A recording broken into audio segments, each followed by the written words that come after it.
You're in the driver's seat. Thank you, Ed. Very happy that we're having this conversation. I feel really grateful for it. Actually, very excited about it because I'm looking forward to our continuation of the relationship and dialogue that we've had for so many years now, and the obvious depth of connection and understanding relative to our relationship to the divine process, and especially in relationship to Adi Da. And as I expressed to you, it's very useful for me to get to know you better and to listen very carefully to your expression and your communication and sharing with us what has transpired in your life, and all of the different connections and conjunctions and interventions and experience and your own sense of self or not self. um, so yes, thank you very much for that. And I also, just to begin with, wanted to ask you if there's anything that you felt after our beginning dialogue of my interviewing you, or and then if there's anything you took away from it that you'd like to express. Well, what I took away was the value that I have with you and the depth of our conversation and what is available for us to really dive into. And Mm. because of who you are and what you've been through and experienced in your life and your time with Adida, most importantly, um, I'm very grateful for the opportunity to speak with you because of who you are. And basically, I'm very happy to have this opportunity to speak with you. Yes, thank you, thank you. I feel likewise, like the who you are is is the crux of the consideration, isn't it? Yes, it is. Yes, very much so.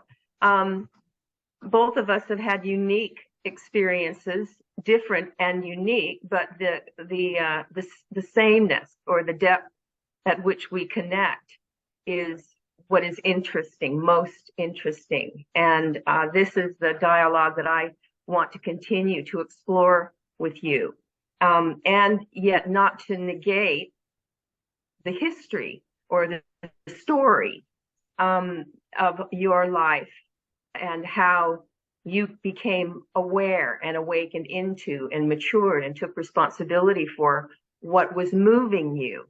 And if I understand correctly, our initial dialogue, it was very broad sweeping. And also, I felt like we got to a certain point when you began to speak about more from what occurred in the 80s. You mentioned ayahuasca, years of that, and then and then a little bit about looking at it from the perspective now of your present um, age and time and place, and what you do with B Zone. So that we did a really broad sweep. But I'd like to hear a little bit more about what occurred after that significant period of time, from the 70s through into the 80s, when it seemed like there were a lot of things that became concretized or incarnated in your own human life, and going beyond the limits of what you had to work with in your personality as a young man, as a child, as a young man, as a man, and then the awakenings that occurred as a result of your connections with many aspects of what we could describe as the great tradition of mankind, humanly, religiously, spiritually, intellectually, experientially. I'm just really impressed with the vastness of all the different influences that you came in contact with. And yet I felt what you were describing was that you began to become aware of a more sense of yourself in relationship to the heart, and then also a continued learning and awakening and discovery and inquiry relative to more profoundly, who am I? And And then in that process, you have spontaneously felt moved to communicate and to serve others through what you've done in your work in the world with people. And then also that came into being through your manifesting the B zone. So that's kind of what I've taken from it. And when you started to speak about, obviously you had contact with the teacher that is the use of psychedelic substances, a revelation that occurs in the context of that. And then you also had influences through your study, but then also direct experience with Chogyam Trungpa and the meditations that occurred. Just your passionate heart impulse to serve humanity becomes a teacher in and of itself. You grow through that process. And then obviously Adi Da, and you're coming into his sphere of blessing and teaching and transmission, and your response to that. So I noted that you said that when you actually came into Adi Da's physical company, what you had already begun to feel through having read and contacted with him through the method of the siddhas and the knee of listening. And then you also expressed that you were not one, because of your Buddhist experience and the manner of enquiry that you had been engaging in, and your fervor then to grow in your understanding, even intellectually, because of a possible presumed limit relative to your capabilities. You actually engaged it very fiercely to go beyond limits. You were always going beyond limits. You were moved to go beyond limits because it felt that the heart impulse, even though you couldn't identify it as that in your earlier years, but when you became aware that you weren't living from the navel, that you were the place from which you were moved was the heart, and that everything was happening in that. And I remember you expressing also that you became aware that you couldn't really identify this me separate from the whole, and that the ability to be able to express your whatever it was that you were experiencing in relationship to the divine, that actually those two had a very strong connection. Very close. And yeah, so that's what I'd like to explore with you now is like maybe you could begin with speaking about your first sitting in darshan with Adi Da, and then how that began to unfold. Well, thank you. I mean, you really covered a lot there, and probably would be a good place to start is the time in 1983. I came to the community in, I think, March or April of 1983, and it was a kind of unplanned event, and it just happened to be able to see him. I will back it up a little bit. Before I saw him. I was in New Orleans, about to go into Manhattan and move to Manhattan and get into acting in New York City. And my sister worked for Pan American Airways. And I used to fly standby when you could fly standby easily. So I said, you know, give me a ticket to New York. And she said, fine. And she just happened to say, listen, I have another slot on the ticket. Where would you like to go?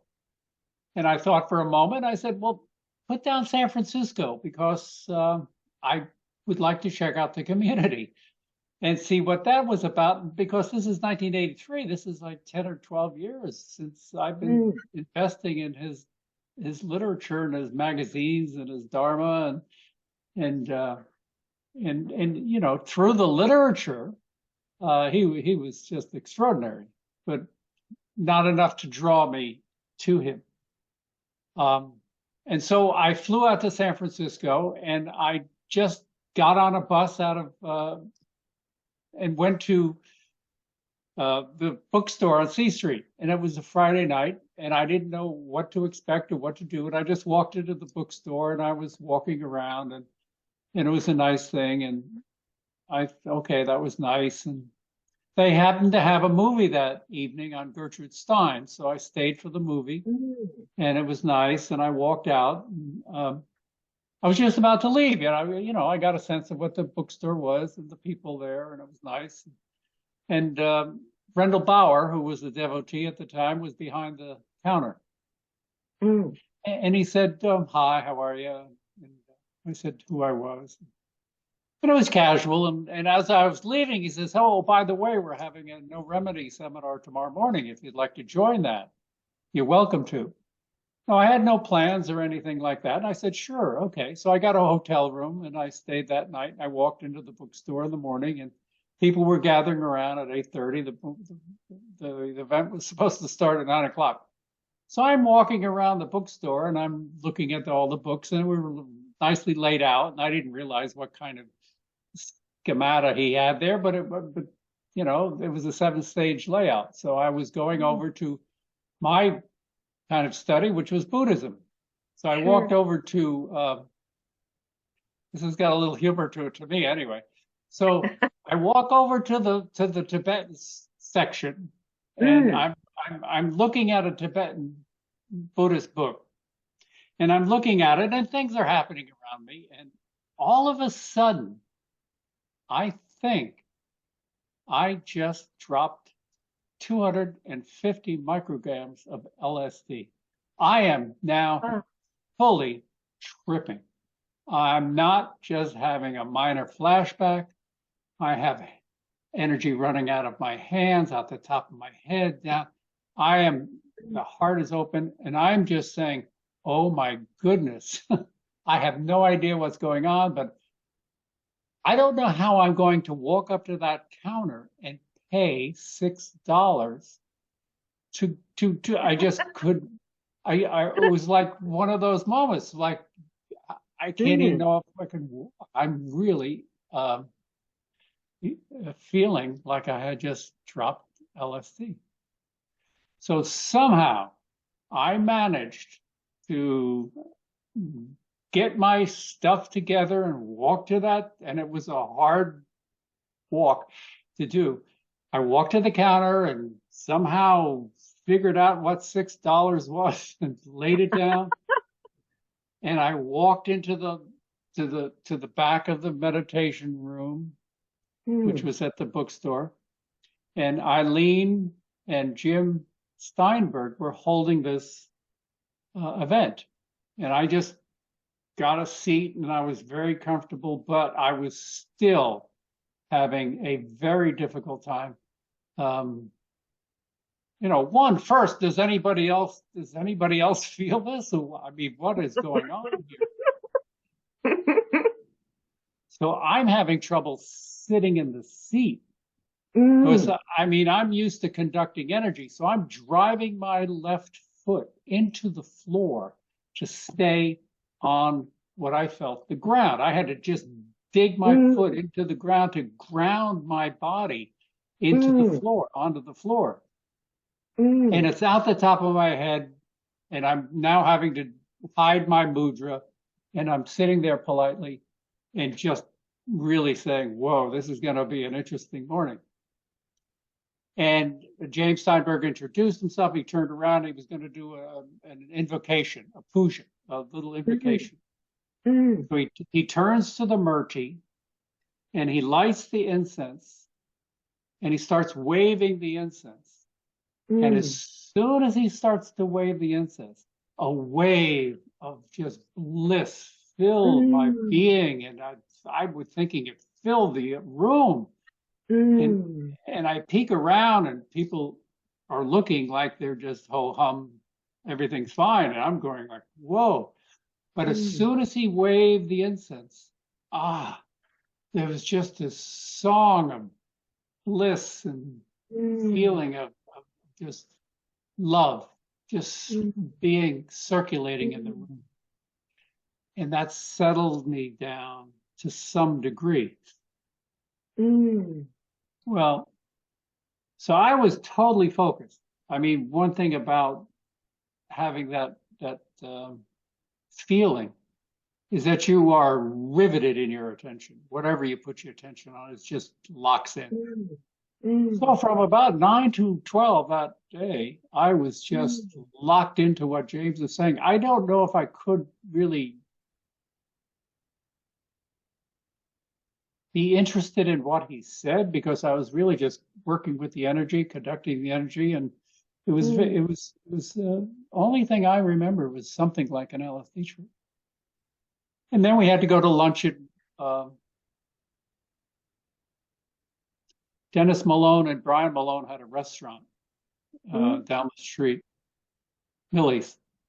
So we walked down there, and then the rest of the day was a little mild, but it was still quite strong.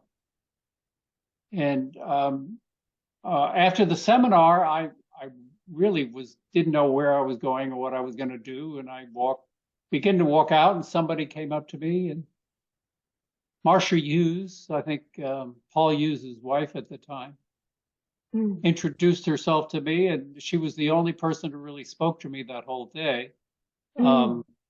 and just said, "Who are you, or where are you going, or what you're doing?" And I said, I'm just going to get on a bus and go back to San Francisco. And she says, "Well, why don't you stay with one of our family homes?" So I said, "Fine." So I wound Mm. up staying the night with a family with children, and it was in Novato, and it was a very pleasant evening, and they were very nice people. Mm. And and I left the next morning and flew back to New Orleans and then New York. Okay. And but I said to myself, there is something there that I need to Mm. go back to. Now, I did not Mm. associate this feeling with Arida. I didn't put two and two together. I didn't have any sense that Mm. he, his influence was that. So that was my first time there. So I actually went. I did 180 degrees. I was heading for New York, and now all of a sudden I'm going to go to San Francisco, and everybody's looking at me like, "What? What are you doing?" Anyway, so I get into uh, Mm.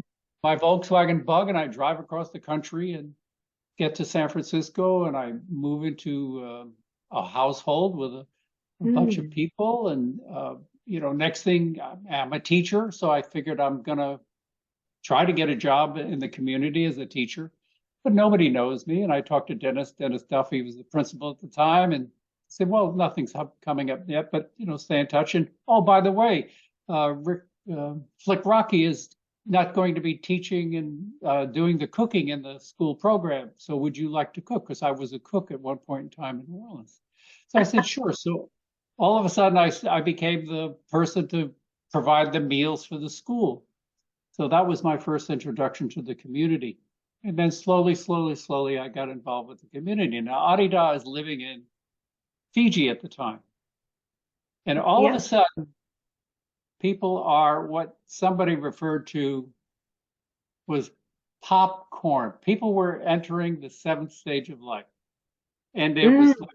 there was this, I think it was probably by this time, June of 83. It was just Mhm.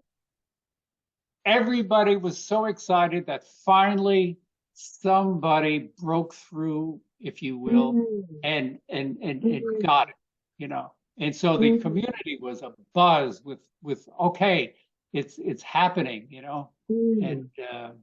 other people started to make some kind of gesture on the island that they were in seventh stage, and now everybody's talking about, it's happening. It's going to, So this is, transform everything. yes, yes. This is at Charlie's place that this is Right. happening, which is before we got to the island. Yes. Right. Mm. Little did I don't know. And so Sure. I'm not familiar with any of this stuff. Sure. And I'm kind of just Mm. trying to figure out my place in this community. And other people on the mainland here, on the United States, North America, were also, kind of saying something about what they're feeling, and then it started a whole consideration with people and things like that. So that was my Mm. initial first couple of months there. And then I Okay. finally got a job teaching in the school.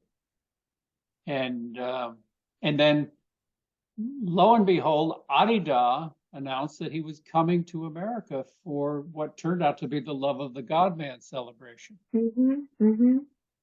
And so I don't know if it was at this time, but there was a time when he said that he was going to come to America.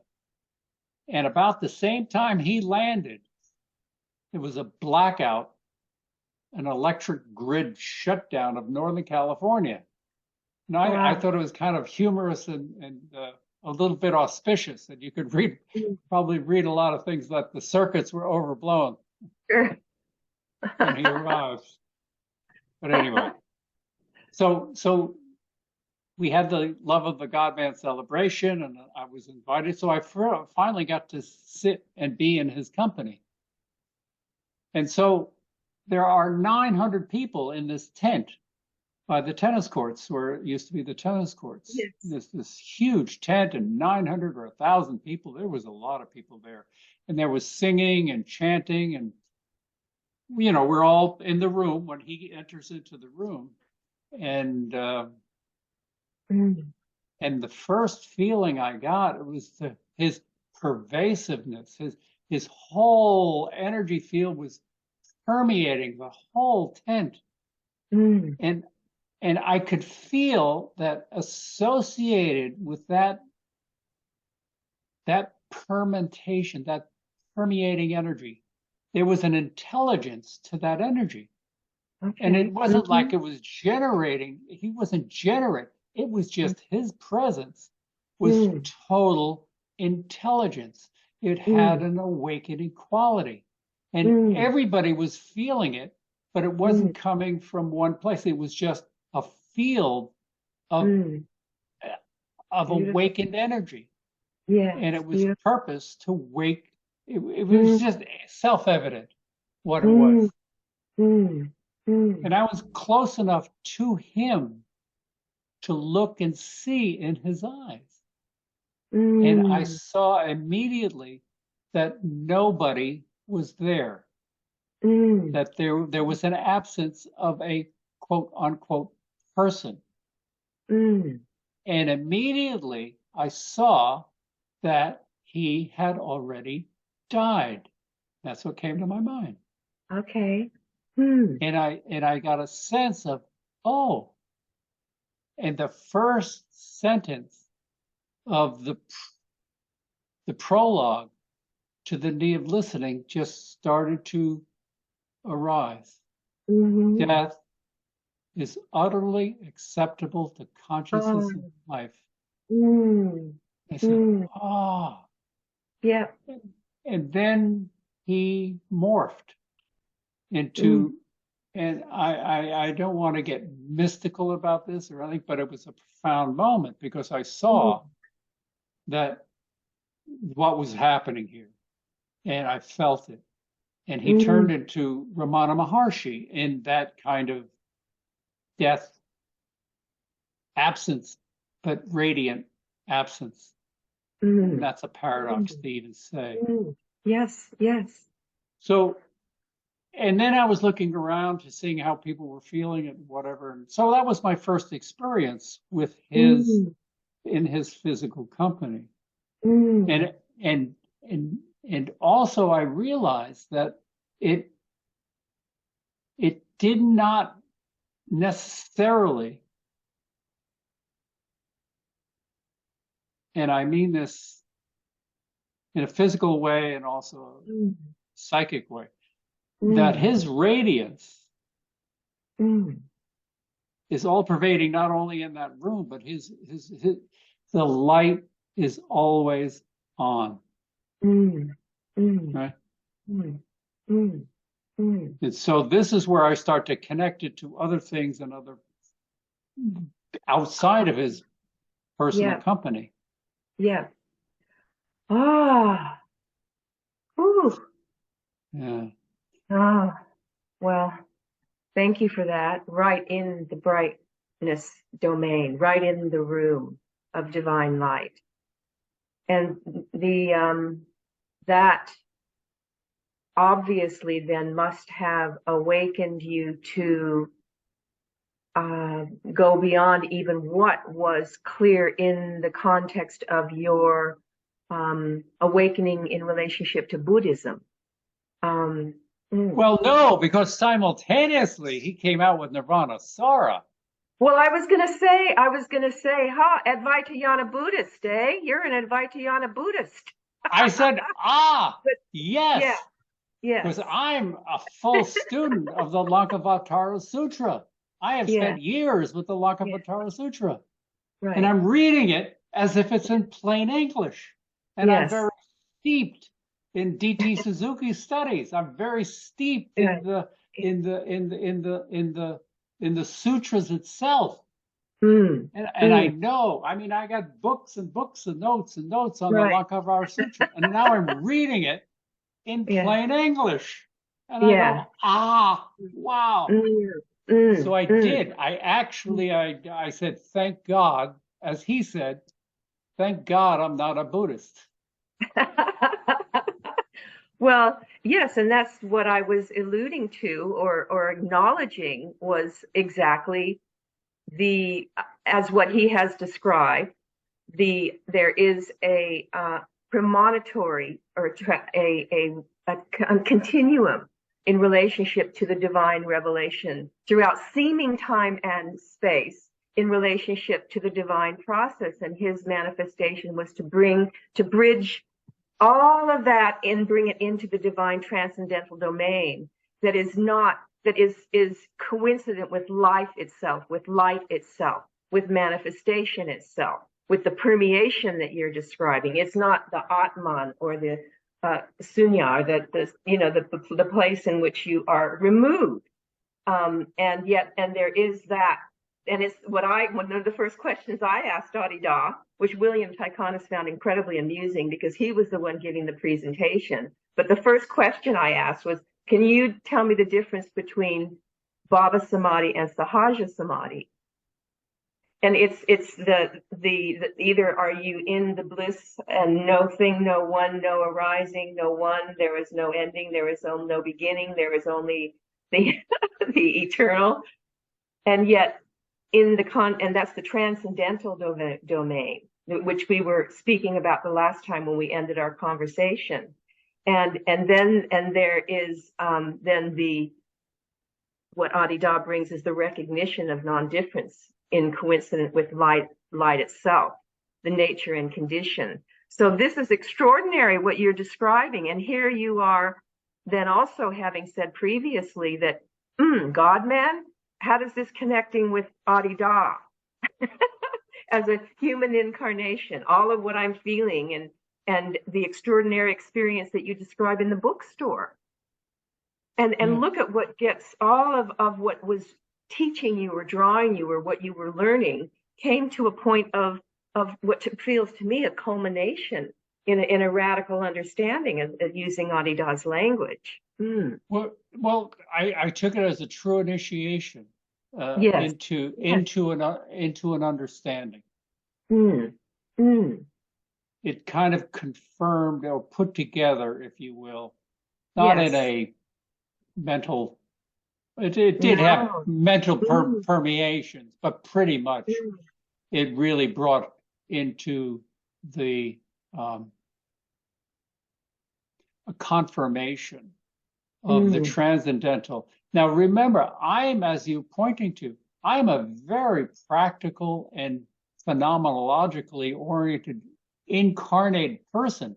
So it really then brought in the fact that, oh, it's here. He's here. It's all has to do with incarnating or being here. Because I really didn't I didn't want to, I mean, I can be in these high states and they're fine. But life is different than just getting up and out. But that's my orientation. So I really am Mm. I'm looking around. So I Mm. have this understanding now that I'm just developed. But now I have a community to look around. Well, what do Mm. you see? What is your Mm. understanding? Do I Mm. see these kinds of things with the people who I am now associated with in this new Mm. community? Mm. And so honestly, for the next 3 years, my focus was on the community. Mm.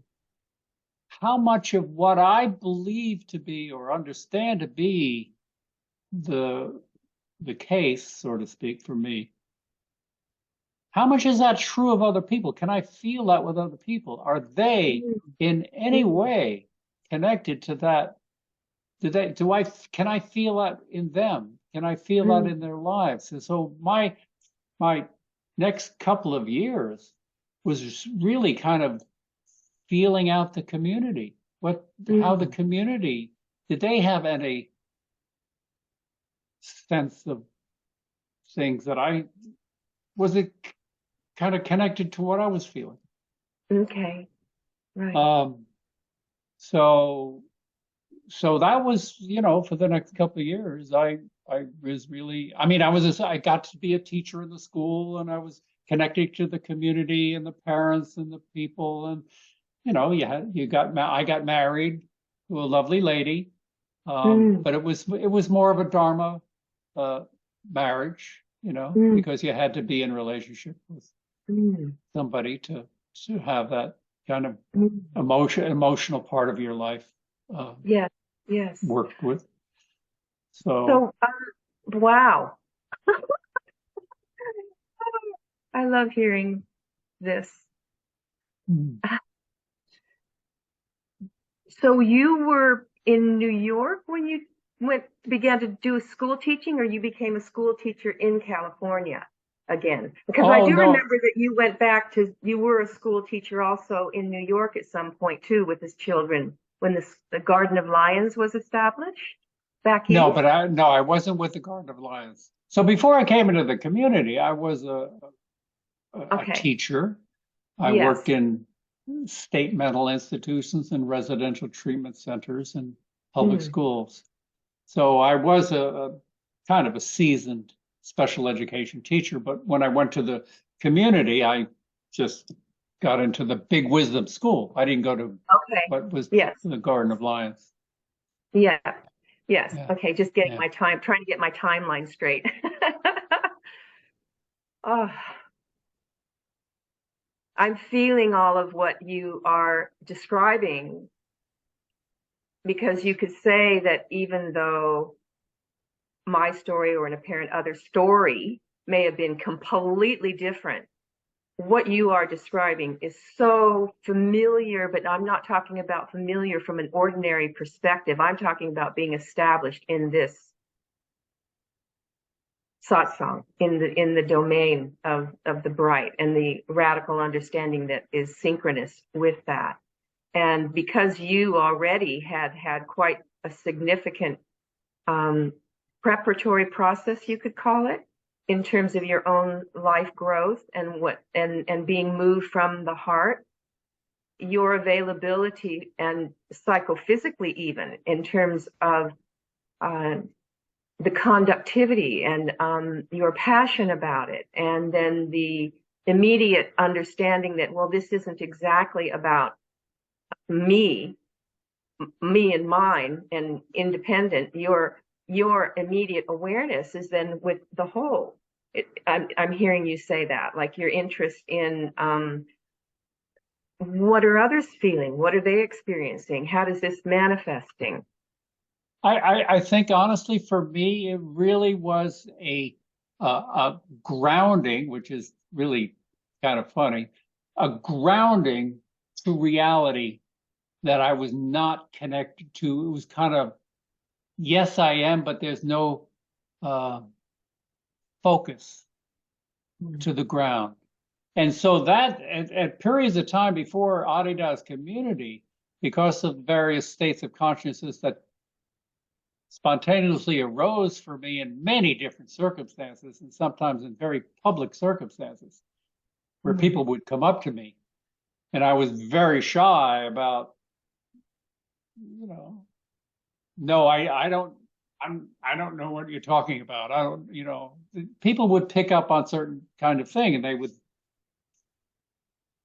would come to me with different kinds of things. And I would not want to put myself up in any kind of teaching a role, but I could also delude myself and feel, because of various experiences and states that I was experiencing, that I could see how one could feel that they were somehow enlightened enough to Mm, be a teacher. And mm, to me, that was like, whoa, dude, don't even mm, get to that place, because now mm, you're not. You may have had experiences, mm, but to start to claim anything out of that would mm, be seriously psychotic in my mm. book. At least I'm Right, using traditional mental health terms, right. and very delusional. But Mm, yet I could see how states of consciousness that spontaneously arose for people could be a sign, a stamp of somehow, oh, now I'm awake. I can be a mm, teacher. I could mm, sit in a lotus position for 2 hours and not mm, move. The third eye opened up and all this okay. stuff happening. Mm, No, mm. I So, stayed right. stayed away from that. That's So because I did saw. that, Go ahead. yeah. So did that observation and insight and then choice to not respond and be in a relationship to others as a teacher or even be considered as somebody who could transmit something, or if others became aware of something that was occurring that was a bit different than just their ordinary sense, experientially, you've made the choice to not engage in that way and were aware that, whoa, that's not what I'm here to do. Did that have anything to do also with either your relationship with Chogyam Trungpa, your relationship of the different traditions, what you experienced in the different realms through going into the realities that exist simultaneous with this grosser body-mind mechanism here? And then lastly, did it have anything to do with you finally connecting that the process of Siddha yoga that you became aware of or would have become aware of in your relationship to Adi Da, because that's the lineage or the process that he is combined with, that he is a Siddha from the Siddha realm, from Siddha yoga, reality, and that is grounded here once the Siddha incarnates and lands for this purpose. That's his function, is to do that, what you're describing. And of course, there are many that do that transmit what they have realized. And so Adi Da's realization is what you were beginning to feel in him as the Siddha master. Did you regard him were you a devotee then at that point that was different than what a Buddhist would describe themselves as?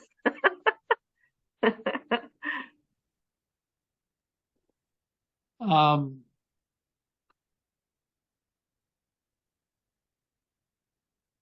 I'm awfully careful to, when I was in the Buddhist community and I asked to take the Bodhisattva vow, um, I didn't take it. Mm, I didn't take it because I knew I couldn't hold or live to be. I, I, I knew it wouldn't be true to take those words seriously and wholeheartedly and for lifetime upon lifetime upon lifetime to hold to that. I had this feeling that I could not do that. It wouldn't be true of me, okay, that's interesting. right? Why do you think that was? I mean, you just described that you didn't feel it would be true of you, but do you maybe attribute that to the movement that was always at the point when you became aware that the heart was what was moving you? That was where life was being lived, in the domain of the heart. I'll tell you the honest truth, because one of the things about the realizations or the understanding that I got. Okay, so after that time in meeting Adida in California when I went to visit the community. And I had this feeling, and I was associating it with Arida, kind of. I flew back to New Orleans. Now, this isn't just, that wasn't like the first awakening or the feeling of energy and stuff like that. I mean, I could tell you back in Mr. Sure. Savarise's fifth grade class when the nectar was dripping down the back of my throat. No, I've always had these kinds of experiences. But I also saw that there was no difference. I could be in the most sublime places, and I could go back to Gibson Street on Covington Avenue in Covington, Louisiana, sit down and drink and have a beer in a bar, Mm. and it wouldn't make any difference to my state of mind or my feeling or my awareness or the environment would be very different, Mm. but I was not feeling any difference with that sublimity, that awakeness, that feeling. It maybe didn't have the energy associated with it. So it didn't matter to me where I went. I could go Right. left, I could go right, I could go in, I could go out, I could go up and go down. It was always here. I didn't have to go anywhere. Mm. Now Mm. that was the deeper part. I mean, it was like, oh hell, I'll just walk down the street and see what happens. I'll just Mm. get my car and drive and see what happens. Mm. And I lived a little bit like that for a number of years, but it didn't always turn out to be, you know, things that I wanted to keep on experiencing. Mm. So Mm. so I guess I really felt that I was not um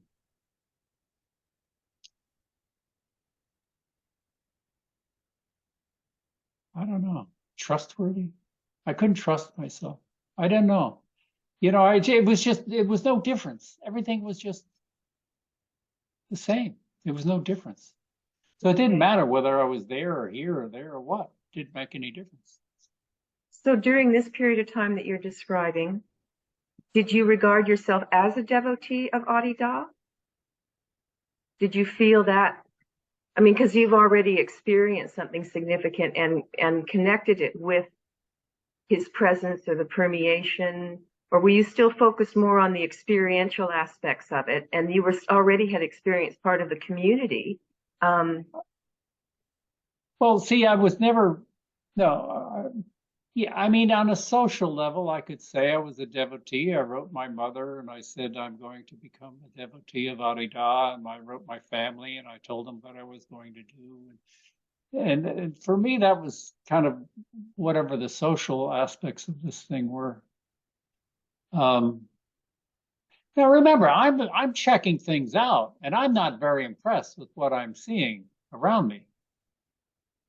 when you're in Okay, California with the community at this with the point. community, I am not seeing what I think should be alive in people's lives. I just don't see it. Okay, but did you feel it like when you would sit in meditation with people? Like, did you speak to people in terms of what their own expressions of their experience of satsang or anything like that? Let me say about that, because I am a meditator. Now, I'm not in a qualified level of student that allows me to meditate. I'm what would be called at that time an LMI1 student or LMI2 student. I'm not Okay. FCC1. Oh, okay. So Yeah. because I wanted to go into the communion hall on C Street, because every afternoon all the FCC students would do a puja in the afternoon. And I was looking for always opportunities to go into these kinds of environments, but I was not qualified to do that. Sure. So I used to sneak in. You cheeky bugger. I used to sneak into the FCC2 pujas in the 4 o'clock or 4:30 in the afternoon and sit in this puja and meditate until I was found out. Ah, And ah. they told me I could not go into that room and I could not go into the puja because I wasn't qualified to do that. So what did So you know when you were in the room when you were unqualified to do so?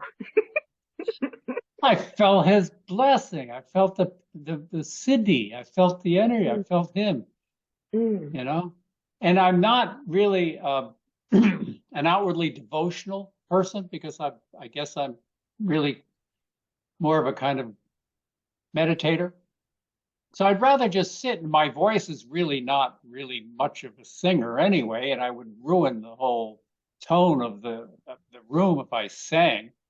Um, so I was really just wanting to be in the room and be in that environment with his energy, his feeling, his and recognizing that there was a submission that was happening to invoke his blessing. But I was not allowed to be in there. So all of these things, it was comical mm. in a way, you know. Sure, It's comical. sure. Well, I'm glad that you had at the time. Did you have humor about it? Was there? Did you understand why that was being indicated in terms of your study and what was being communicated? Did you Yeah, understand why maybe that was? yeah. Yeah. Now, believe me, I have been through so many situations. I do not buy the social deal. I do not buy it. I don't Hmm. get into it. I don't see, oh, I'm offended and you're telling me this and you're telling me that. I don't give a who, what about. I don't care. Can I come in? Yes. I can't come in. Okay, I will come in. I'm not this. So Okay. I'm reading, you know, I'm reading the situation. I don't give a shit. I mean, I want to. I'll do Yeah. what I have to do. But Right. if you're not going to let me in your room or your house and your place, I mean, okay, I don't think that's why I say that's not a, it's not, yes, there's more intensity in that location, but really, that's in a way, that's like just wanting to get high in a lot of ways. So, I mean, it's a blissful. Okay. So I wonder if maybe the fact that that occurred for you also had something to do with what you experienced when you went back to New Orleans during the period of time that you were describing, where there was no difference then. Yeah, yeah, yeah. Yeah. Um, so that in and of itself is, well, again, relating to Adi Da and your understanding of him and his teaching and his transmission. What was your relationship to his radical argument then and the activity of the ego in relationship to what you were experiencing as this extraordinary transmission and revelation of the divine light and being and the blissfulness and the non-difference, non-differentiation? What became active in you? What was activated in relationship to the understanding of the ego act itself? Well, the biggest thing is the contraction that I felt in the navel, and also I felt in my mind, and what everything what the mechanism that was still of obviously needed to be purified. I mean, I wasn't like an enlightened person, so these tendencies and everything were always arising and coming in place, and always kind of wanting to to to lock it into some Mm, locality. Um, so, as I said earlier, I mean, I was always suspect of my own um, sense of self or lack of sense of self. I always knew that the mechanism was always a reflective mechanism, and that I could buy it, I could identify with it, and so a lot of it was just kind of in a Buddhist way, just allowing it to kind of wash over me. It wasn't like mm, trying to mm, grab onto mm, anything, but mm, always focusing on the heart sense of feeling intuition of him, and not in the formal, um, um, focusing on his merchi, so to speak. mm. Mm. Um, But did you receive transmission through the visual sighting? When that did occur, like through your study, you would see images of him, or what occurred when he walked into the room in that tent in the first encounter in the physical form, bringing it down into the body. Did that pervade your process in terms of making that connection? You're saying it might not have through the murti, but the murti is a secondary means. It's a doorway. It's a threshold, just as his physical body is. So the who that you are receiving as divine spirit and being, that did correspond with your recognition of Adida as the Siddha Guru. Mm. yes, yeah, Yeah. yeah. No, I had been in many, after that period of time, I was going up to the Mountain of Attention Sanctuary, and I would see him in different darshans, or see him walking across the grounds, seeing him, bless the trees and do yajnas in the sanctuary. And you could feel it as soon as he rose, as soon as he walked up over the knoll, the field of blessing energy just went out, Mm. Mm. 200 yards. You could feel Yeah. this blast of energy. And in that, it would be awakening parts of the yogic aspects of, let's say, for my own self, my own energy system. So I could Mm. feel this opening. And you'd immediately want to do this. You'd Mm. immediately want to hold your hands up. Mm. And you Mm. really wanted to bow. And you really wanted to give the recognition that he is who he said he is. Mm. And Mm. that's the asana that you would naturally want to be. And that's a natural response, an Mm. Mm. open response. Right. Yeah. And so that tied in then with the understanding of the mechanism not doing this in relationship to what was being seen, what was being. So you're involved very much in real listening, as he uses that word, Right. listening and understanding.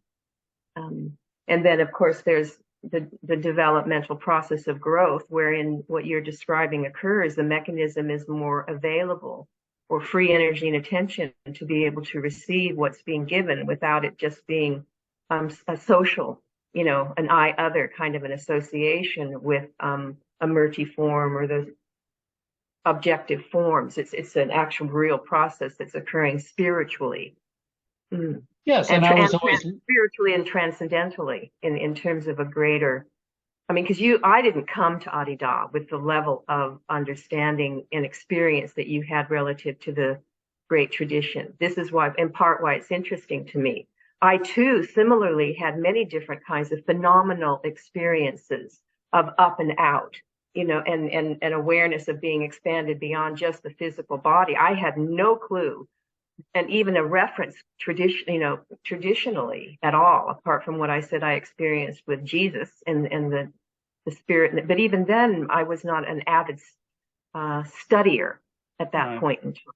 Very much more. I mean, you mentioned Carlos Castaneda and yeah, okay, and some sort of more, what was the fad, during that period of time, during the 60s and 70s and that kind of thing. Well, obviously those influences, but so I'm aware of some of those influences, but you were much more serious in terms of your investigation and your freedom to be able to go with it, which is characteristic of many devotees in the so-called earlier years with Adida.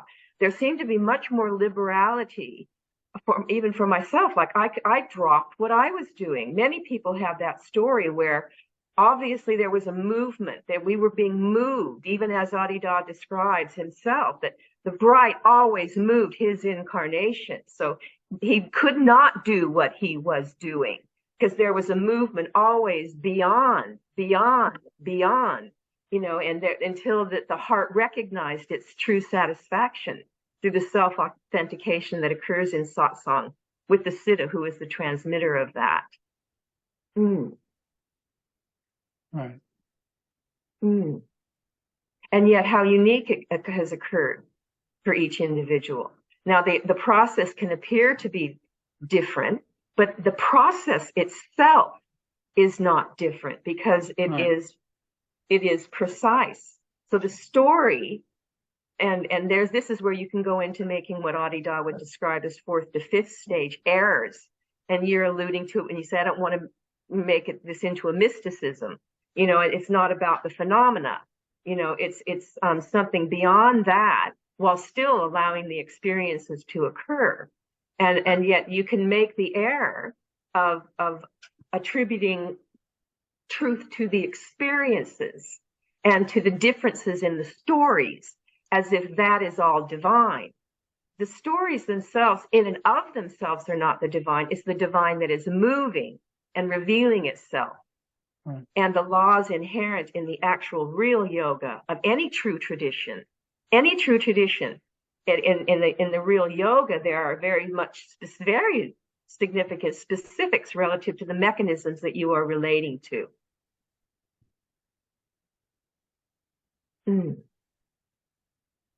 So for me, part of the next phase, if you will, of working within the community was integrating or getting a sense of what the community, how the community was in response to what I was feeling. Not, you know, I wasn't just playing off myself. I was saying, do other people feel, and how do they express that devotion, or how they express that understanding? And really, I'm always looking for how it shows itself in life, how it shows itself in relationship, how it shows itself in connection. And honestly, I was really disappointed. And I don't mean to make any kind of judgments, but you know, well, were you just because of the liability of what you described as a youth, and I'm asking about self-understanding, because the whole process of radical self-understanding also involves not only the primary sense of being able to identify this as the occurring not only in different parts of the body, but that the whole sense of self-identity is this, you know? And so to actually know the truth of anyone or anything, and even to be able to exercise the intelligence that you were becoming sensitive to, the real discrimination requires going beyond this in relationship to anyone. So to be able to know for real what anyone is experiencing, there is a listening, just as though there is a listening with Adida, the real listening, like I describe how much I'm valuing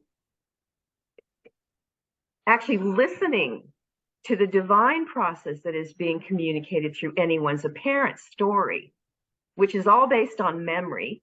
And as Adida points out, then it's actual myth. All history is myth. It doesn't make it unreal in the sense that it's not actually occurring. But this is where we get into the splitting of the atoms, so to speak, the paradox of it. Right. But it's so go ahead.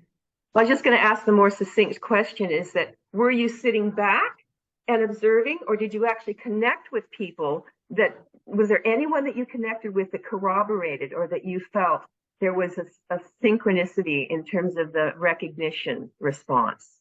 Well,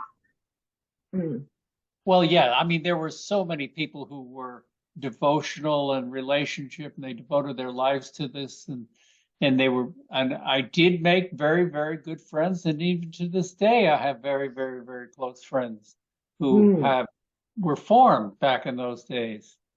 And I guess some of what I wound up getting involved with, and I'm not going to mention names, but people who were with Adida in 1973 and 1974, when he was Bubba, and there was a lot of play, and there was a lot of,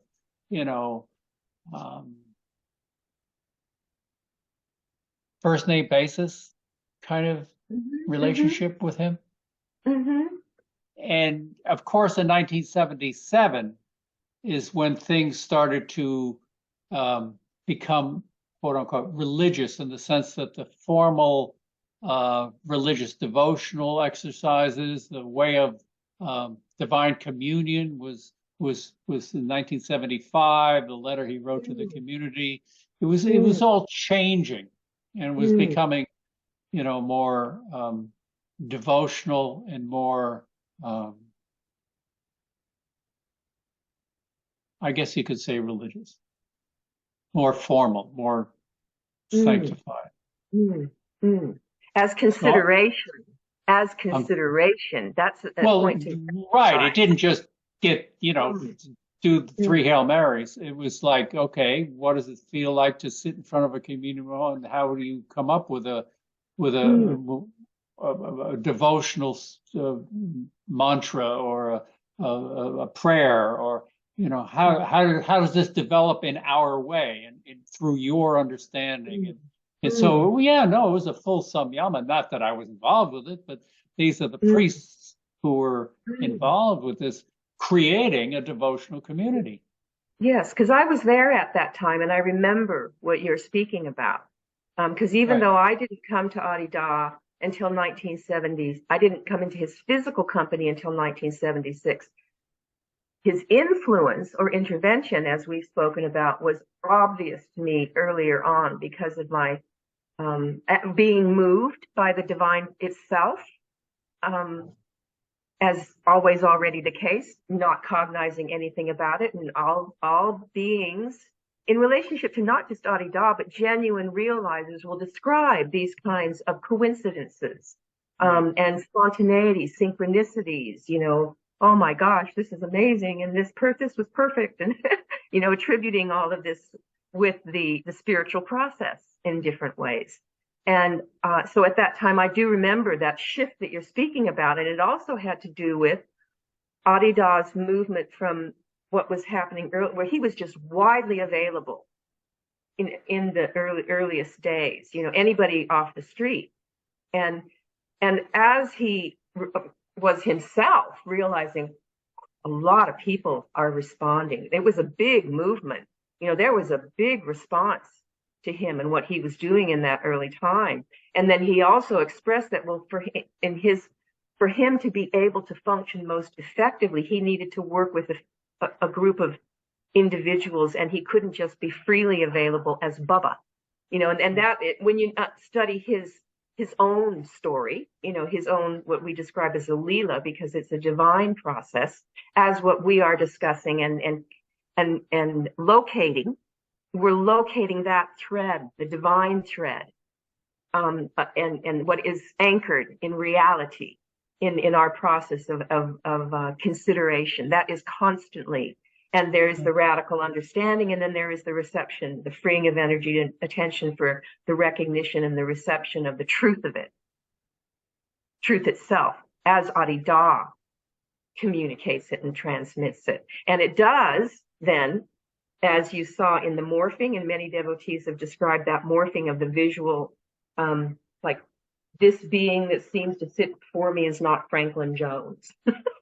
That's a fictional character, just as the gross persona comes and goes, and the history is what exactly? So you saw Ramana Maharshi, that, and many people will describe, depending upon their own vasanas, or the deeper personality and the aspects of the patterning that coincides with our incarnation as a physical, psychophysical entity that is real.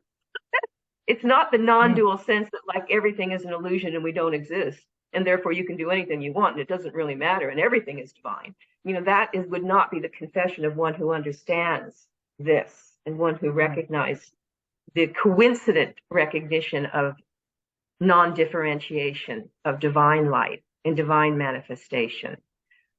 I'm ecstatic to be able to consider this with you, and because I think the differences in any seeming dialogue about this in relationship to the process itself, if it is useful and if it is about recognition and it is of service, it will guide us to always focus in the heart itself, in truth itself. And we will then be able to discriminate and transcend the errors to be able to be at peace and at rest in the self position, which is self-sufficient. as it was self-authenticating. This is how he describes it would be. And that actually, then the fullest realization of that, in which there actually is the dissolution of the difference, any sense of separate self, that full dissolution, then that's when the seventh stage process of transfiguration, transformation, indifference, and that shining, those signs begin to manifest. But for us, we're still in that process of developmental growth, listening, hearing, seeing, perfect practice, all of that being made, the consideration coming alive in terms of being able to actually fully take responsibility for those gifts. Yeah. So I'd like to continue to have this dialogue with you. And because again, we I think brought it more forward in terms of your so-called your story or script or however pattern or however you want to describe it, and the uniqueness of how it had moved you and what was awakened in you and how you responded and participated, and then we can continue with that. Well, I would love to, and I appreciate once again having the time to speak with you and talk about him. Thank you so much, Ed. Yeah. Thank you. Yeah.